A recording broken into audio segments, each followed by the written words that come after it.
त्याआधी राज्याचे मुख्यमंत्री, उपमुख्यमंत्री, अर्थमंत्री तिघेही बोलत आहेत. मला नागपूरला जायचं असल्यामुळे मी पहिले बोलायची संधी घेतली आहे.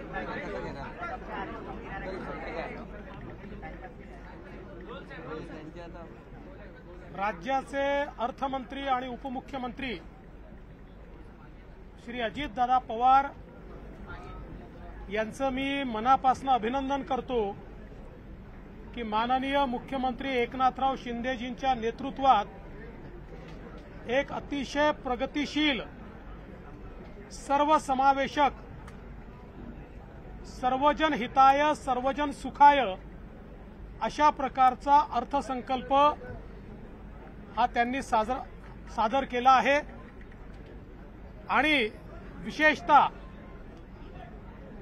शेतकरी, महिला, युवा, मागासवर्गीय अशा सगळ्या घटकांना समर्पित अशा प्रकारचा हा अर्थसंकल्प आहे. उद्धवजी म्हणाले हा थापांचा अर्थसंकल्प आहे. हा थापांचा नाही, हा आपल्या मायबापांचा अर्थसंकल्प आहे. कारण शेतकऱ्यांना मोफत वीज देण्याचा ऐतिहासिक निर्णय घेणारा, कापूस आणि सोयाबीन उत्पादक शेतकऱ्याला मदत करण्याचा निर्णय घेणारा, महिलांकरता विविध योजना आणणारा, युवांना रोजगार देणारा अशा प्रकारचा हा अर्थसंकल्प आहे. आताच विरोधी पक्षाचे लोक या ठिकाणी बोलत होते आणि आम्ही टेलिव्हिजनवर बघत होतो. त्यावेळी त्यांच्या बोलण्यात जोर नव्हता, त्यांच्या चेहऱ्यावर नूर नव्हता, चेहरे उतरलेले होते आणि केवळ टीका ते करत होते. पण मला असं वाटतं हा अर्थसंकल्प महाराष्ट्रामध्ये एक नवीन इतिहास तयार करणारा आहे आणि म्हणून यावर सविस्तर प्रतिक्रिया माननीय अर्थमंत्री देखील देणार आहेत, माननीय मुख्यमंत्री देखील देणार आहेत. मी केवळ एवढंच सांगतो, या अर्थसंकल्पामध्ये जे जे आम्ही कबूल केलेलं आहे ती प्रत्येक गोष्ट त्या त्या विविक्षित वेळेमध्ये आम्ही पूर्ण करून दाखवू. आणि अर्थसंकल्प म्हणजे हा निवडणुकीचा अर्थसंकल्प नाही, तर हा निर्धाराचा अर्थसंकल्प आहे, हे आम्ही निश्चितपणे दाखवू. मी माननीय उपमुख्यमंत्री महोदयांना विनंती करतो की त्यांनी प्रतिक्रिया व्यक्त करावी, त्यानंतर माननीय मुख्यमंत्री महोदय करतील.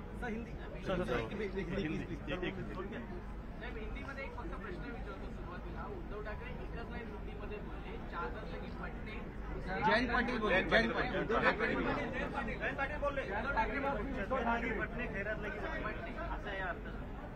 असं है कि ऐसा है, जयंत पाटिल या विपक्ष के सारे नेता ये पहले ही लिखकर लाते हैं कि बजट पर क्या बोलना है.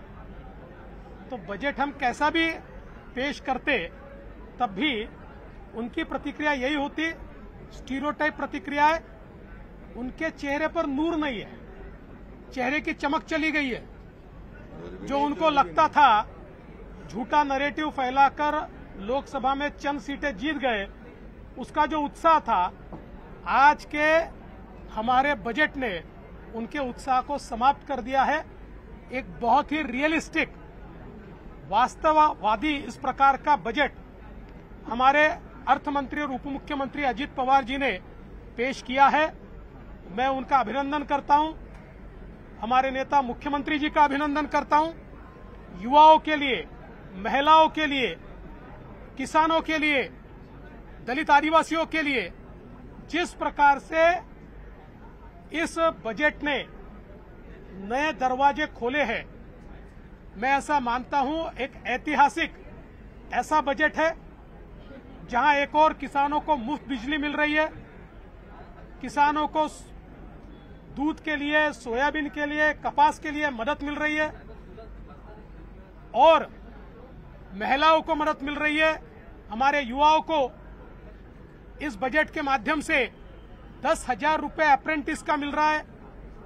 मुख्यमंत्री लाडली बहना योजना ये सारी बहनाओं का कल्याण कर रही है। मैं ऐसा मानता हूं कि एक बहुत ही अच्छा अर्थसंकल्प बजट हमारे अर्थमंत्री ने रखा है और मैं दावे के साथ कहता हूं जो हमने कहा है वो हम करके दिखाएंगे। जो टाइमलाइन दी है उस टाइमलाइन में करके दिखाएंगे।